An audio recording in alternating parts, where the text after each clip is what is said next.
to the SEPs. So one of the challenges that we have right now is identifying and then facilitating an SCP enrollment because that's the way that we're doing business now. Many of you have heard, me talk about how we're going to find those SCPs. We'll review them one last time today. I hope everybody has that SCP chart that is necessary for you to be looking at. That is a chart that you're going to want to have in your hot little hand at all times. I would advise printing that for yourself, keeping it on your desk, and as well as all of your sub-agents should have that. And that's very important to have clear access to that so that way you can appropriately identify SCPs and really find those SCPs because that's what we're doing now. As a matter of what we used to do before, let's talk about regular during ACA. We were able to write anybody and their uncle as long as they had, the appropriate qualifications for the marketplace. However, now we are in a situation where we must hunt and search for those SEPs. And that's going to be through a courageous conversation with your insured, the prospect on the phone, asking them questions about their family, why did they not enroll, and really searching and trying to identify one of those SEPs. Now, the most common SCP that we are going to be coming up against is going to be the SCP for loss of group. Now, some of you had some challenges when it came to on-marketplace and off-marketplace SCPs and functioning with those. So let's first take a look at what we're dealing with when we're dealing with an off-marketplace. That means no subsidy. And when we're doing an IST application. So if we just came in here and created a prospect and we went through here, let's just say we were a non-smoker and we move forward. Now, as we do this, which is going to bring us to the next page where we're going to select our plan if once the Florida Blue site can catch up to me. It's going a little slow today, so I apologize, everybody. And then what will happen is after we select the plan, we will then move forward to the enrollment and clicking the Apply Now button. So let's just pick one here. And it really doesn't matter what we pick because all plans will be available. And then I click Apply Now. Now, once I click Apply Now, it is going to give me this pop-up window that is going to ask me very clearly, open enrollment, not available. However, you may qualify for a special enrollment. And with a special enrollment, then we are going to have our reasons here. Now, when we're talking about the minimum loss or approaching loss of minimum essential coverage, you would click on that button, and then the date in which you're going to be using when we're talking about these life changes has to be in the past. If we are doing the future loss of coverage, then that's where you would be able to enroll that person with a 7/1 effective date for that type of scenario. If I had a person who I am dealing with today, and today is a kind of a turmoil type of day because it's the first of the month. What would happen is if I put that loss of coverage as yesterday, then it's going to give me my effective date. So let's show you what that looks like. So if I did not 40/30, oh geez, 4/30, and this is 2014 already, and I hit continue, then it is going to give me that 6/1 effective date. Okay, if I go back, and I would advise everybody going in and playing with this a little bit, if I was losing coverage mid-month and I go in here and I put this in, does everybody know what effective date it would give me now? And you'll see it's not going to give you anything. And that is because the qualifying date can't be in the future. It has to be in the past. So if we were at the 2nd of the month, or if we were at today's date, and that policy was canceling today or on the 15th, you have to be conscious that the only effective date you can obtain is the 1st of the month. And it will not let you continue through the process on IST or on healthcare.gov without having that life-changing event or having that life event happen in the past. So it's not that we are making a fraudulent statement. It's not that we're going to make a particular misrepresentation. The goal when healthcare.gov designed this program and designed the way that this worked, I just don't really think they spent a lot of time talking to insurance agents. The goal is not to have someone uninsured for 15 days or uninsured for 10 days, but the only way that you would be able to facilitate that effective date that you're getting and complete the application today is by having that in the past. So if my client's policy was ending on the last day of this month, or the 31st day of this month of May, and I'm talking to them today, I would just simply put that effective date one day behind what I'm doing now, and then I will get that 6/1 effective date. If I had put that this person's coverage is ending on 6/1, I am not going to get the appropriate effective date. Now, if I am in healthcare.gov, then what's going to happen is I am going to have that same scenario on healthcare.gov. When I'm going through the process, I am going to have to say that that loss of coverage was in the past. Otherwise, when you get to your set screen where you're going to set the amount of the subsidy, when you are going to be able to enroll that plan, it will not allow you to do that unless the insurance cancellation or the life change is in the past. It's very important. It's very confusing as well. So I do want everybody to be aware of that and be comfortable with it. Now, remember, we're going to go through here, apply now, continue with special enrollment, and these are the only special enrollments that you're going to be able to utilize through IST. So let's just kind of review these really quickly. Obviously, we've just covered approaching minimum essential changes. We are going to be those life events that are going to be illustrated to the right here. And remember the dates in the past. Birth, adoption, also, we're going to be talking about these qualifying events. You're going to have to put a date in there. Now, what you have to understand is if we're newly married, if we've gained access to new health coverage as a result of a move, if we have an expiration date of a non-calendar year policy, if we became a new U.S. citizen, bravo, fantastic. If our Florida Blue plan during open enrollment, now you want to move to a new Florida Blue plan with a different network from a provider, same meta level as the original plan. That can be done here via IST or also via that 1-800 number that we have shared with everyone. Excuse me, it's an 855 number that we have shared with everyone as well. Individuals' loss of eligibility for advanced premium tax credit, that's their subsidy.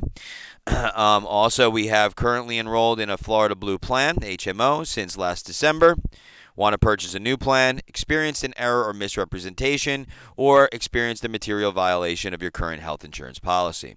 Now, please be advised that when you're doing these applications on IST, Florida Blue on a non-subsidy eligible plan will require proper documentation in the form of a letter of credible coverage, in a form of a letter on an explanation of the misrepresentation. All of those are going to be needed to be held and if and when requested from Florida Blue, sent to them. I know that they're going to request them. I honestly don't know how and when and where we're going to send those, so I don't have that answer for you. We've been asking the senior management at Florida Blue how that's all going to play out, and they have not delivered us a clear, definitive answer. So just be advised that you can do the same application on Marketplace, and the Marketplace is not going to demand those documents. So now, when we're dealing with the Marketplace as well, you are going to have to understand that the documentation that you're going to need to provide, the availability to access other SEPs is going to be more robust. And it is advisable for you to do the lion's share of your applications through healthcare.gov for the sheer level of flexibility that it will offer you to enroll those people. And what do I mean by that? Well, what we're experiencing firsthand on the Marketplace is that we've identified several other areas, excuse me, that are accessible for an enrollment. Now, those accessible SEPs are going to be disqualification from Medicaid. Those other SEPs are also going to be a victim of domestic violence. Just two examples of other areas. We have clients who tried to enroll and they're waiting for a phone call back from the Marketplace. Also, another area for an SEP. So I want to really educate you all on how to access those SEPs, because when you go through your application on healthcare.gov, there's no button that you click. There is no special scenario or way to do it. It's all in the way that you answer the questions. So let's address the Medicaid one first. Now, I don't have a way of demonstrating to this for you visually, so you're just going to have to listen, and I apologize. What's going to happen is there is an attestation set of questions where most of us kind of glossed over and kind of steamrolled right through as we were doing our enrollments during AEP. And that question was, have you been declined coverage or refused coverage from the CHIP program or Medicaid plan? Now, if you answer that question as yes, then what it will do, it will allow you to enroll that customer.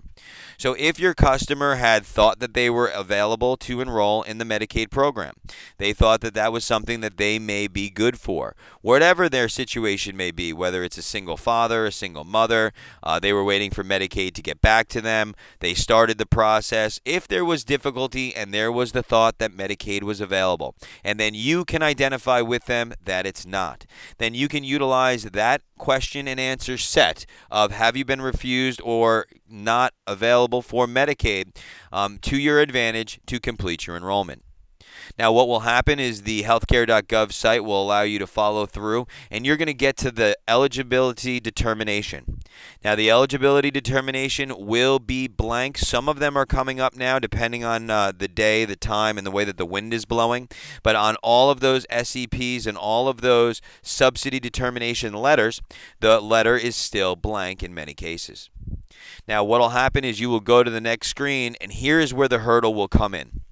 If your green set button that you see there, where you will then set the subsidy eligibility amount, if that button is grayed out and it says locked, then what you are going to have to do is call the marketplace on a three-way call with your client. You are going to want to, for lack of a better word, coach your client in the appropriate answer to obtain that SEP for the Medicaid declination. Then what will happen is the caller on healthcare.gov will take the person's username and password and subsidy identification number and unlock that button for you. Now, you will have to plead your case. It's a completely subjective scenario. You will have to explain to them what happened. How did this happen? Explain the details of it. And basically, you are going to have to sell the caller on healthcare.gov that they have an SEP. If they will not offer you an SEP, you are going to want to politely and gracefully ask for a manager or a supervisor that can assist in this process. You're going to inform them that you're an agent, you've enrolled hundreds of these applications, you're well versed, you've been on all CMS education, and you understand that they would qualify for an SEP based on the information that the member has provided to you.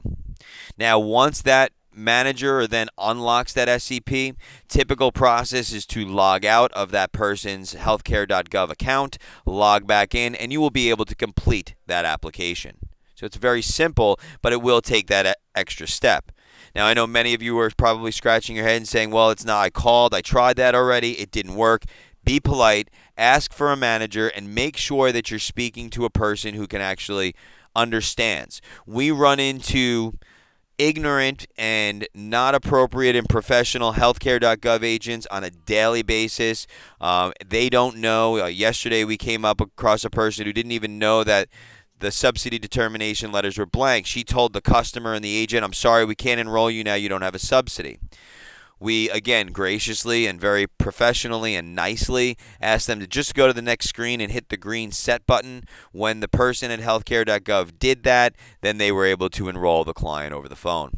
You don't have to go through the whole subsidy determination again with them. You don't have to start that process over. So try and avoid that cumbersome situation for your prospect and soon-to-be member.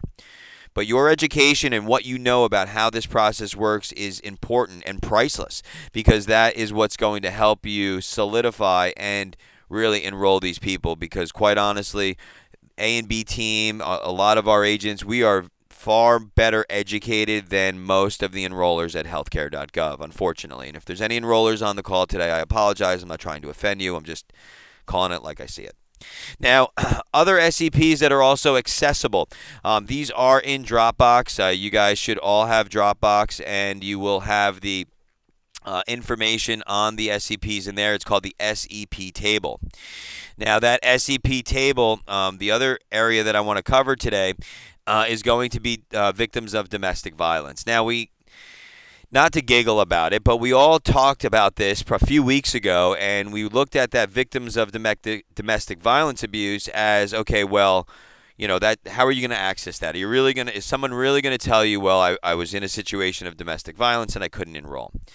I had some conversations with some people that work with CACs and these application counselors, and the guidance that has come down from CMS and HHS is that the victim of domestic abuse is really more geared towards a family that was in arguments, a family that the wife and the husband didn't agree, they couldn't make a decision, and we need to utilize that.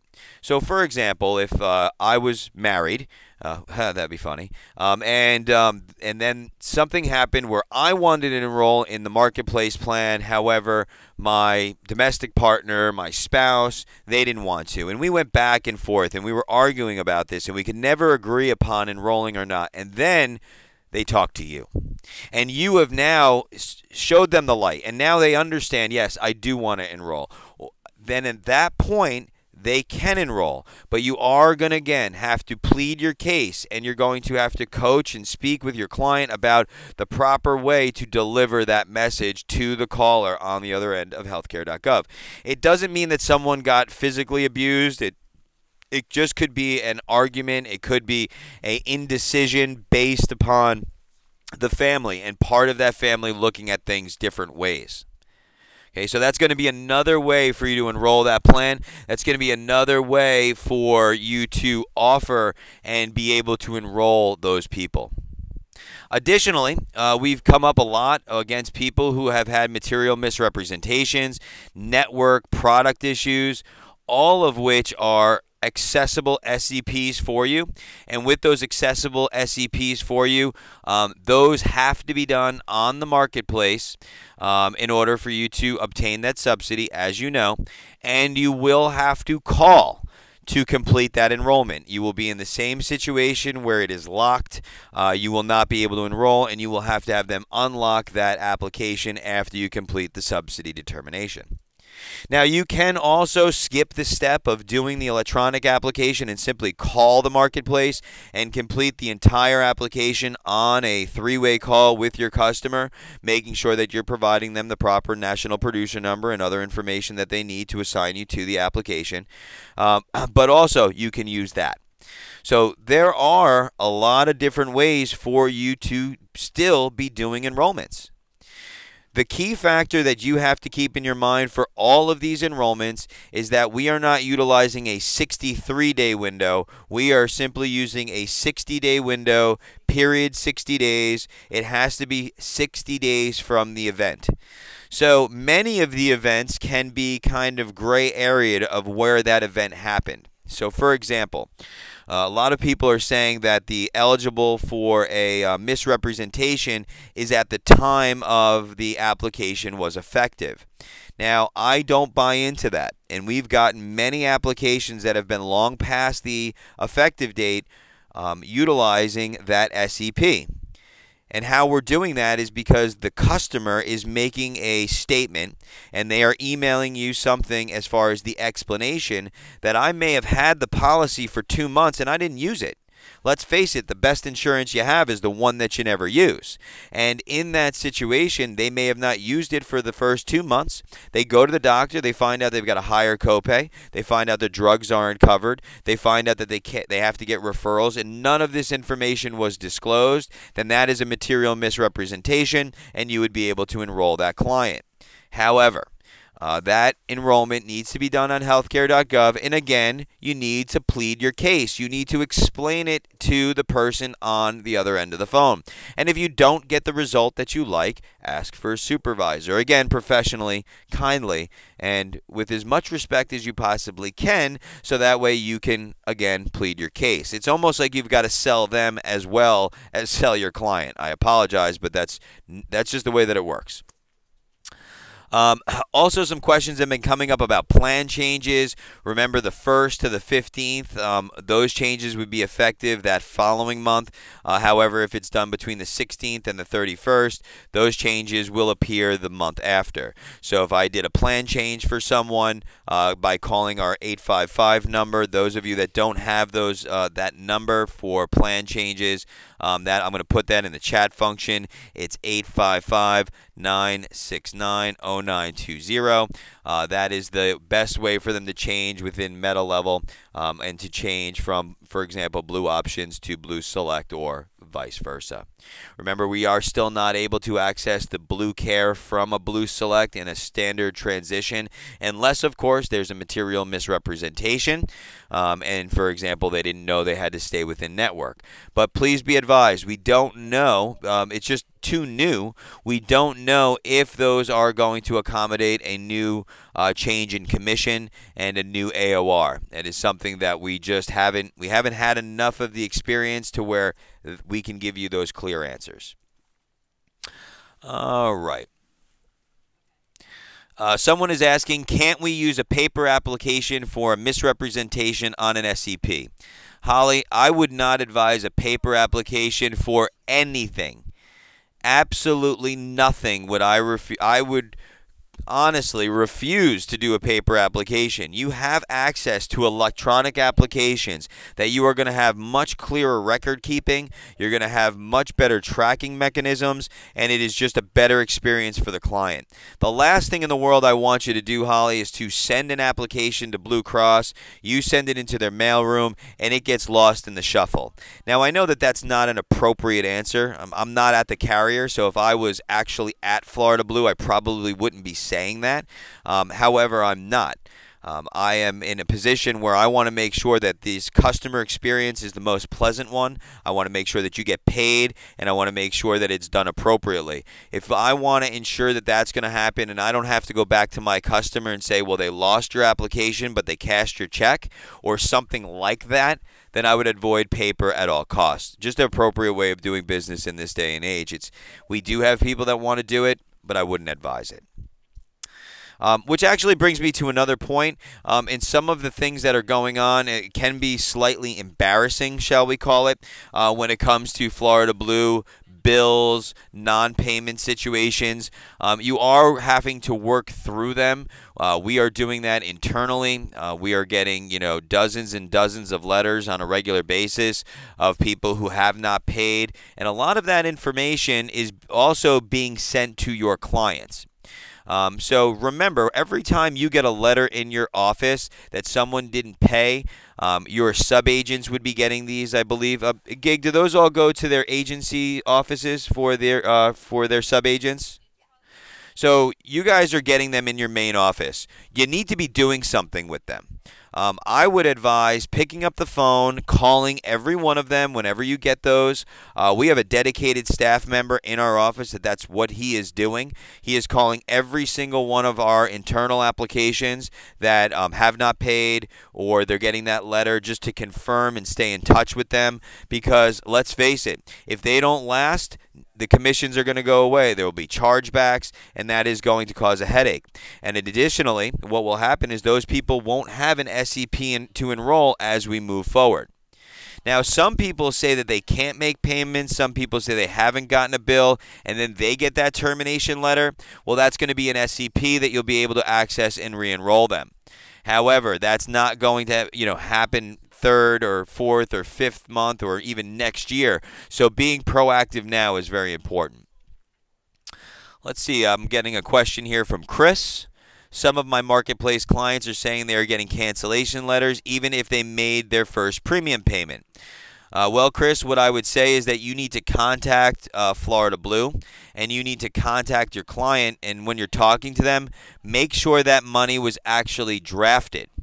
Because just because they think they made the premium payment through the electronic application doesn't mean that they actually took it.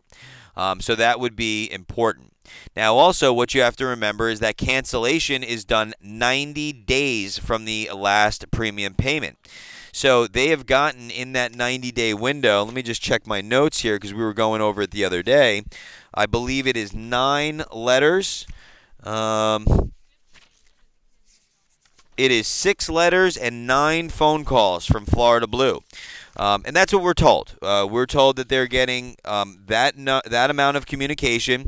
That communication is going to your customers. However, it's coming from an 800 number. They may not have answered the phone. They may have not checked the mail, or they may have ignored it because you may have told them to ignore it. If you get a letter from Blue Cross saying you need to make a premium payment, if you are delivering the message to ignore it, you're delivering the wrong message. Don't ignore it. Call me if you get that letter. Let me know. So that way I can make sure and I could check to make sure that that premium payment was actually applied.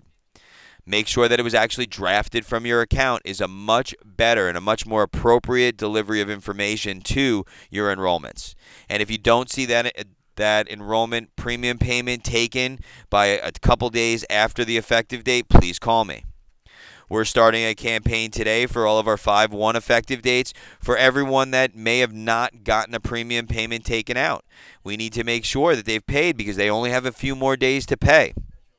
And then what we're going to have to do at that point, believe it or not, re-enroll them. So you're going to end up doing twice the amount of work to re-enroll them in the event that they don't pay. So it's a pain in the you know what. We are talking with Florida Blue about better communication for this, when in the form of what they call soft cancel lists and different things like that. And as they get all of their ducks in a row, we'll be able to share that information with you as well. I'm sure that they'll. Gig, you think they're going to plan on doing that down to the MAA level? Okay. So as we get communication on that, we will let everybody know. Just going back to that SEP table, make sure everybody's got this. It's very important to have this document in your hot little hand and on your desk. This is the one that I was talking about earlier today. All right, so I'd like to open it up to questions right now. See if anybody has any questions about what you've been experiencing, and if not, we'll let everybody go for the day. And I hope everybody has a great day.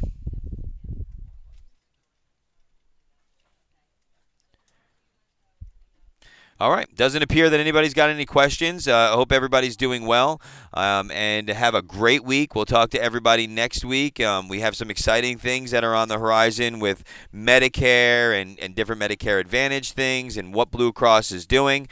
So I will we'll share a little bit of that with you next week, and that way everybody can be as excited as we are about the next AEP and the next open enrollment. So I hope everybody has a great day. I hope everybody enjoys themselves. Work hard, manage those books of business, and let us know if you have any questions, okay? And thank you.